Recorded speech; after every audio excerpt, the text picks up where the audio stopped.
Welcome back to the deep dive. Today we are traveling quite a ways off the usual tourist track.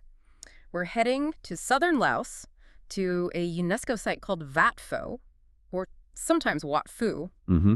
Now, if you've heard of it, it's probably just described as, ancient ruins. Right. Which is, honestly, it's almost insulting. It really doesn't do it justice, does it? Not at all. Calling Wat Pho ruins is like, I don't know, calling Manhattan some old buildings. It completely misses the point. So what is the point? Well, Wat Pho is actually one of the world's most sophisticated and earliest examples of really intentional, large-scale cultural landscape planning. Okay, landscape planning. So more than just a temple. Oh, much more. This wasn't just a temple built near a mountain. It was conceived as this single integrated spiritual and engineering axis. And get this, it spanned a full 10 kilometers. 10 kilometers. Wow. Okay, that scale alone, that tells you something big was happening here. Exactly. So our mission for this deep dive is to unpack all of that. The history, the deep religious reasons behind it, and the sheer engineering skill involved. Right. How they took this one specific mountain and over centuries just transformed the entire surrounding area into this meticulously designed spiritual landscape. We really want to show you why the planning that happened here was, well, kind of revolutionary for its time. And the best place to start is right there in the name, Wat Pho. Temple Mountain. Literally Temple Mountain. Okay. That immediate link, that connection between the building, the architecture, and the actual geography. That's everything. That's the foundation. Okay, let's dig into that. The spiritual anchor. The mountain itself, Phou. Why this mountain? Yeah. For the ancient people who started building here, it wasn't just a backdrop, right? It was the whole reason. What made this spot so sacred? So the initial spark, the core motivation, it comes straight out of Hindu cosmology, Hindu belief. Okay. The people looked at Phou, the mountain, and they saw a divine form. They recognized it. Recognized what exactly? Yep. It naturally resembled a Shiva lingam. Ah, right. The symbol of Shiva. The primary symbol, yeah. Yeah. Representing cosmic energy, creation, potential, all of it. So the mountain itself looked like this incredibly potent religious symbol. So the landscape wasn't just pretty, it was seen as like a direct manifestation of the divine. Precisely. And because the mountain had this sacred shape, this powerful form, the ground at its base instantly became holy ground, sacred space. Just because of the shape. Just because of the shape. Yeah. Which, that justified building a place of the gods, literally right there. So they weren't just plopping down a temple wherever. They were designing around the mountain's perceived sacredness. Exactly. Subordinating their architecture to the mountain's form. It's a really different way of thinking compared to how we often build today. That is profound. The idea that the blueprint was basically dictated by a rock formation feels like a kind of technological and religious humility. It is. And here's the really fascinating part, the clincher, really. The geology, the physical facts actually backed up the belief. Our sources confirm there is a natural lingam formation right there on the summit of the mountain. Wait, a natural one? Not just a resemblance from far away, but an actual formation. An actual, physical, naturally occurring lingam-shaped rock formation at the highest point. Wow. Okay, I can only imagine finding that. That's like the ultimate confirmation, right? Spiritual validation from the earth itself. Absolutely. It must have been electrifying. Yeah. And, crucially, that specific spot, that natural lingam on the summit, it dictated the entire plan going forward. The whole 10 kilometers. The whole 10 kilometers. The main temple structure, all the later development, everything was placed deliberately on a major axis. A line running straight from that sacred peak, down the slope, through the temple complex, and continuing all the way towards the Mekong River. Just one single intentional line, integrating nature, the divine, human building. Incredible. Yeah, it's landscape planning on a cosmic scale. Which brings us to the timeline, because this site is old. Really old. When people think Wat Pho, they mostly picture the classic Khmer towers and carvings, Angkor-style stuff. Right, the sandstone structures. But the history here goes back way further, doesn't it? Suggesting this spot was sacred long before the rise of the Khmer Empire. Oh, the timeline is just staggering. When they did the archaeology, the excavations, they found the earliest evidence of, let's say, defined worship structures, cult activity. When? It dates back to the 2nd century CE, 2nd century AD. So nearly 2,000 years ago? Yep.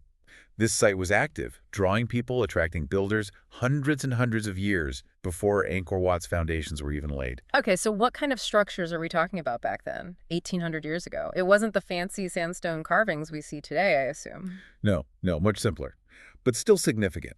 The earliest structures were megalithic, built using large, often rough-hewn stones, big stones. The sources mention things like stone cells, sort of primitive chambers, maybe altars, and importantly, a foundational serpent staircase built right into the mountainside. A stone staircase. Yeah, leading up towards the sacred areas, these rough stone structures. They actually laid down the essential axis, the orientation, that everything else followed later. So even back then, they were aligning things with the mountain. That shows incredible continuity, respect for the original plan. They really did respect it. Then you fast forward a bit into the early 7th century. That seems to be a key moment for more, let's say, permanent architecture. Okay. That's when the first major brick structure gets built at the base of the hill.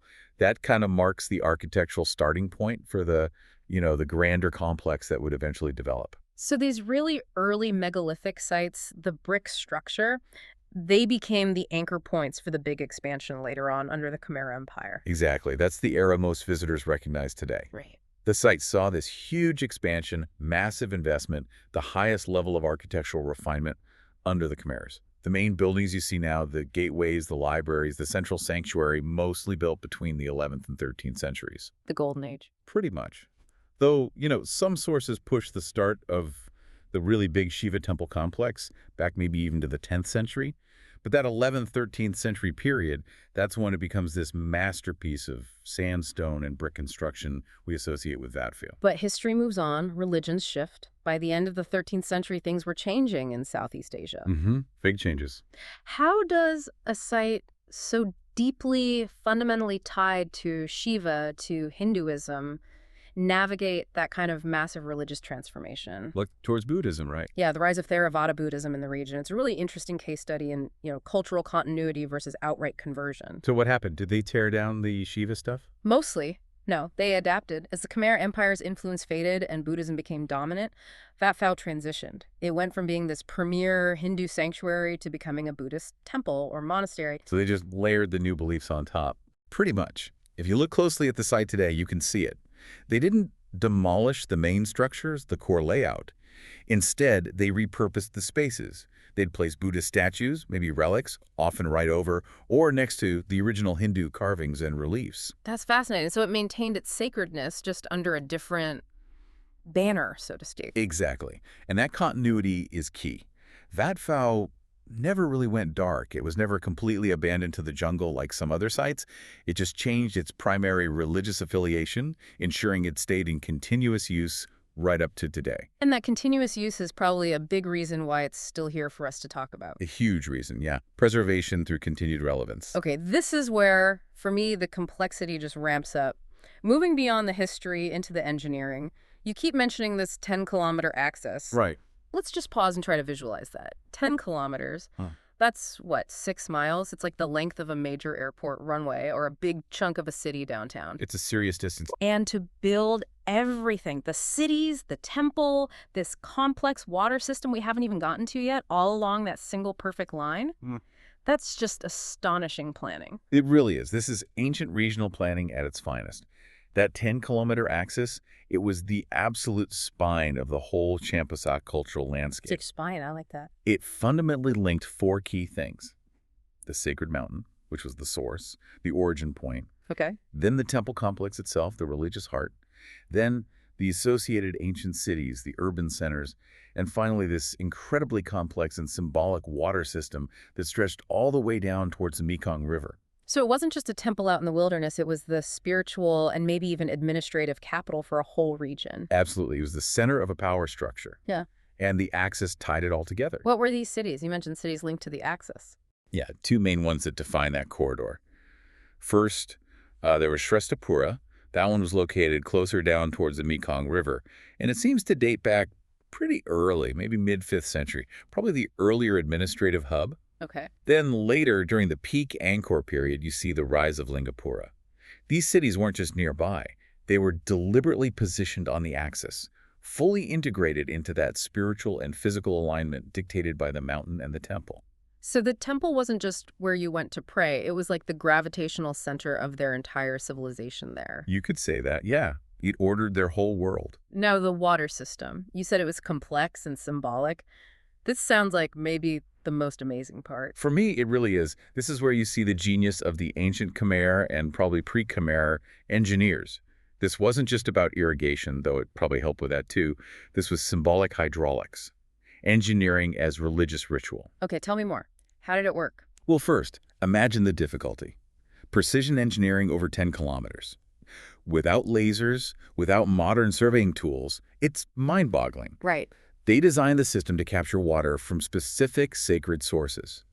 Natural springs, collection points high up on Phou Mountain. So they weren't just diverting the nearest stream. They were deliberately seeking out specific, ritually significant water sources. Exactly. The source of the water mattered.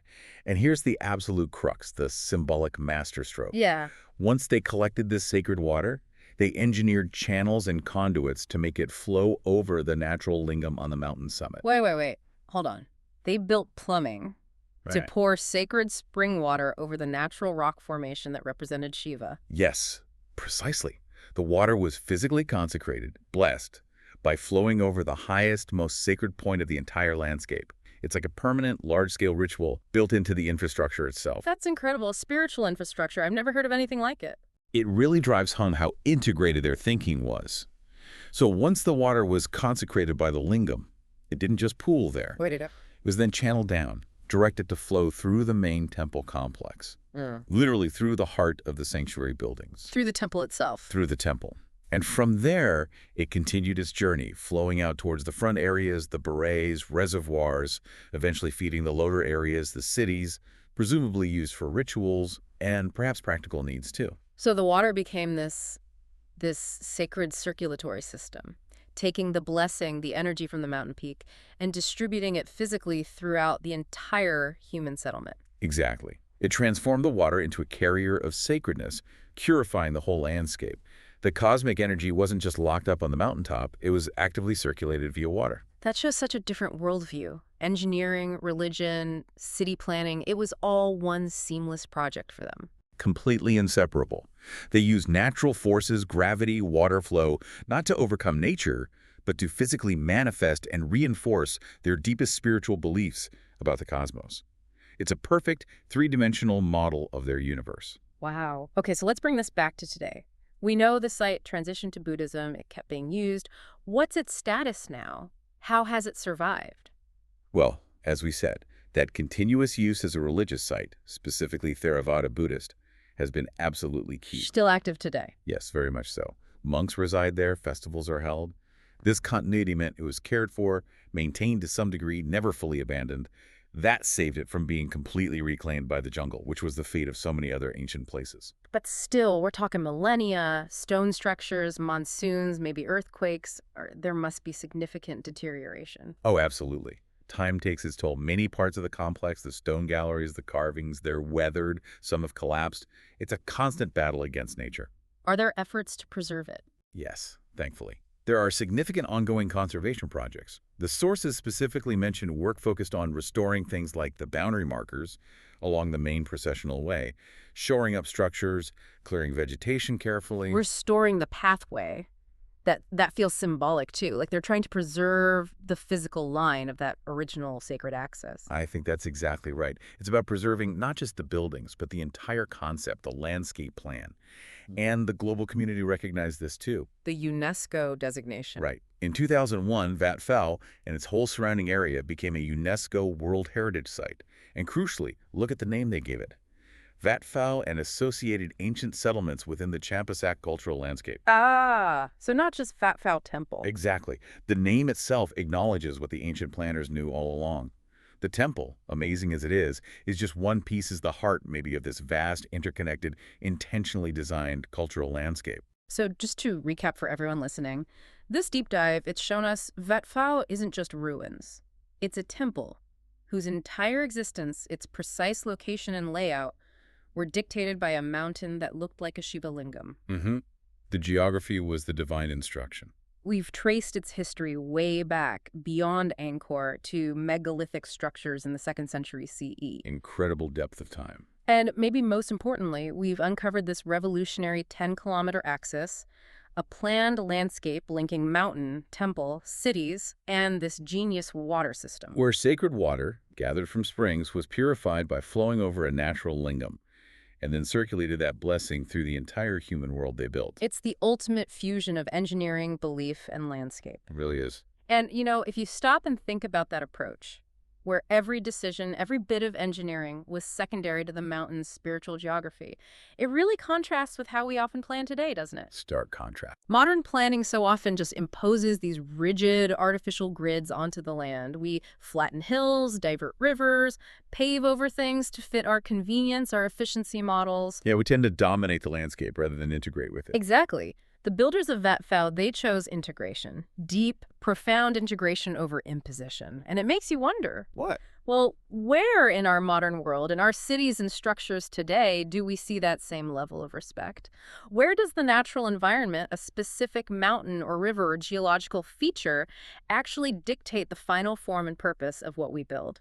It's rare, isn't it, to see nature given that kind of ultimate authority in design. It feels incredibly rare. Can you think of any modern structures that truly achieve that kind of seamless, respectful integration that Vat Phou managed, nearly 2,000 years ago? It's definitely something to think about next time you look at a city map or a new development plan. A very powerful thought to end on. A different way to see our own relationship with the places we build. Thanks for diving deep with us today. We'll see you next time.